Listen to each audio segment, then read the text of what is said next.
With more and more digital marketing agencies offering you exactly what you need to find success, how can you weed out those that are just blowing hot air into your already dry face? In this episode, we will be going over 5 questions that you should be asking your marketing agency before you hire them. Heck, you should ask these even after you've hired them. Hello, my name is Alex, and thank you for checking in to the Fun and Funnels podcast.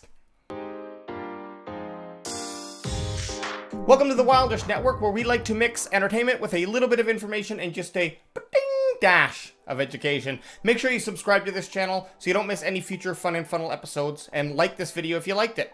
The best way to learn about something new is to ask questions and listen to the answers. You'll either get a great answer or not so great answers, which translates to, in this case, walking away from someone who is taking your money but not providing you with the adequate service that you deserve. Here are 5 questions that you must ask any and every digital marketing agency that you might be considering.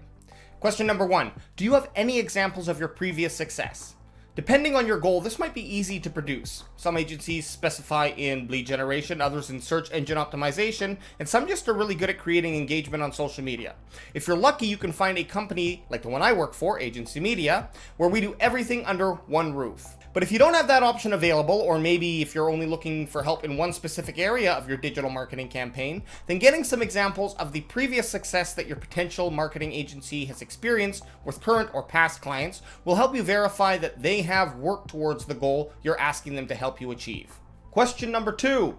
How will success be determined? This might seem a little more complicated to actually figure out, but an agency who knows their stuff and has worked in that area that you are asking them to help strengthen will be able to provide you with, at the very least, examples of how they determined if you are venturing in the right direction. After all, you're hiring them for their expertise. If they reply with saying, well, we test and we test and we test some more, that's great. And it's probably true, but that's not really what you're asking. What metrics do they monitor? How long until we know if we are going in the right direction? When do we know that we need to try something else? And should we expect instant results?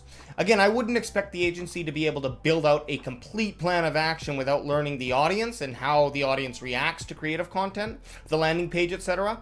But I would expect them to provide you with an adequate response that assures you they have been down this road and know how to navigate once clear signals begin to develop. Question number 3. How much work will be outsourced?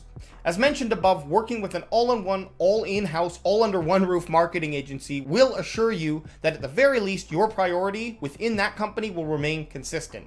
When you have one agency producing content, a second agency distributing it, and a third agency tracking and analyzing those results, for example, they all have an individual queue internally, and your company's priority will differ depending what stage or part of the process each agency is in. Once a video editor has completed their task, they move on to another client. If there is a technical issue that is discovered by the distribution team that works with the second agency, and the video needs to be re-edited or exported by the first agency, your product will have to re-enter that video creation agency's queue and could unnecessarily hinder the entire marketing campaign.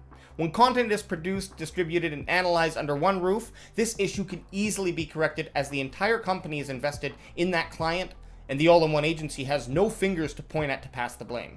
Question number 4, what is included in our contract?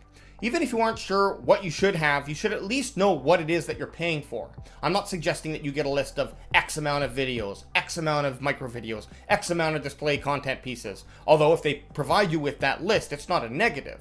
I would suggest you look for more goal-orientated answers, however. For example, let's say you sell hairbrushes. Well, you need a product overview video that showcases your brush. You want content to retarget people per product per sales funnel stage, and you grow by learning what that data that you've collected can tell you about any specific audience. So whether it's 1 video or 12, it really shouldn't matter. You're paying the agency to make the best decisions for you, and if they are achieving your goal with a single piece of content, however unlikely I might think that could be, then why change what's broken? Until, of course, it's broken. Obviously, if they're running your social media, for example, you're going to want to make sure that they follow best practices with regards to posting. I could post a link in the description below about social media best practices, and that can help give you an idea of to what you should be looking for. But all content creation efforts should be clearly able to point back in the direction of your ultimate goal. And question number 5, why should I work with you? Now, this one is almost obvious, but my take is that you aren't asking to get an answer that will sway you one way or the other. You're asking to hear what it is that they have to say. And that might be the swaying point. So how does that marketing agency reply? Do they spout off on their successes? Do they tell you how much you mean to them? Or do they simply reaffirm their dominance as the best choice for you, period? Either of these answers could be what you need to hear, but if you hear an out-of-the-box answer that excites you or that catches your ear in a way that makes them stand out, it definitely could be the lingering thought that pushes you towards that marketing agency. Thanks for watching this episode of Fun and Funnels. I really hope you enjoyed it. Don't forget to subscribe to this channel and like this video if you liked it. And if you have any comments or more questions, or maybe even have a suggestion of something you'd like me to cover in the future Fun and Funnel podcast, there's only one place to leave that, so please do that in the comment section below. Thanks so much, and check out the rest of the Wildish Network for more entertainment, informational, and educational content.